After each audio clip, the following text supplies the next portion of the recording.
Hello भाई और भौणी मैंने आपण मानक मो चैनल में स्वागत जनाऊँगी। आपण मानक एथिरे मु नुआ ओ छात्रवृत्ति विषय कहबी।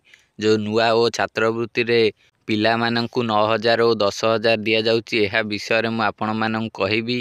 एथर पुओ पिला मानकु 9000 नुह 10000 मिलिबो।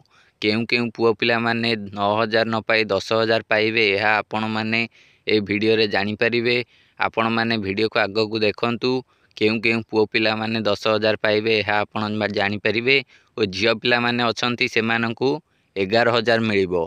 सेमाने समस्त झियो पिला नुह किछि झियो पिला अछंती जे मानंकु 11000 मिलिबो। केउ मानंकु 10000 मिलिबो, केउ मानंकु 9000 मिलिबो, केउ मानंकु 11000 मिलिबो।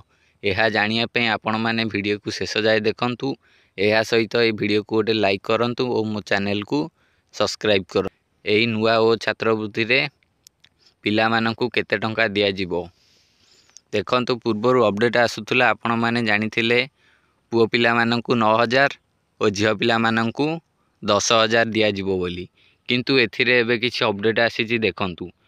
ओडिशा रे उच्च शिक्षार रूपांतरण मनोवृत्ति और छात्र छात्री मानक अभिवृद्धि को दृष्टि रे रखी ओडिशा सरकार नुआ और छात्रवृत्ति आरंभ करिसंती।